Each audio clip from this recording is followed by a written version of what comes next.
अध्याय 5 कर्म संन्यास योग। भगवत गीता का 5वां अध्याय यानी कर्म संन्यास योग। अध्याय के आरंभ में अर्जुन पूछता है, हे भगवान, आप मुझे एक बार कर्म संन्यास करने को कहते हैं और पुनः कर्म योग का आचरण करने को कहते हैं, अतः इनमें से एक निश्चित रूप से कल्याणकारक क्या है, कृपया मुझे बताइए। तब भगवान बोले, संन्यास व कर्मयोग दोनों ही कल्याणकारक हैं। वैसे तो दोनों का ही अंतिम लक्ष्य एक ही है, परंतु कर्मयोग का आचरण सरल है, इसलिए वह विशेष है।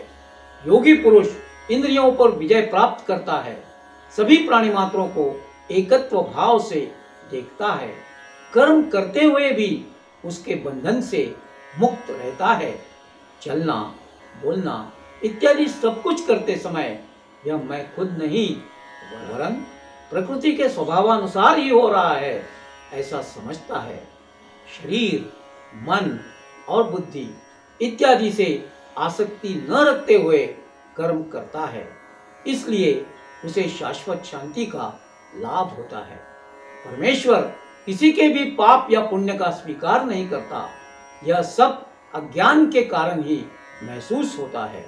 ज्ञानी लोग सर्वत्र समभाव रखते हैं। बाह्य विषयों से होने वाला सुख दुख हमेशा ही आता जाता रहता है।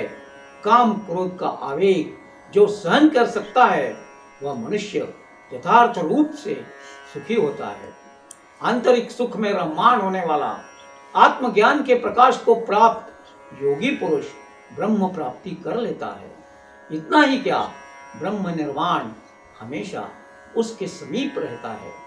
बाह्य विषयों में न उलझकर दृष्टि भ्रुकुटी के मध्य पर स्थिर करके श्वासोच्छ्वास का समतोल साधने वाला, मन और बुद्धि पर संयम रखने वाला और काम क्रोध भय के परे गया हुआ मुनि सदा सर्वदा मुक्त ही है, ऐसा समझ लो।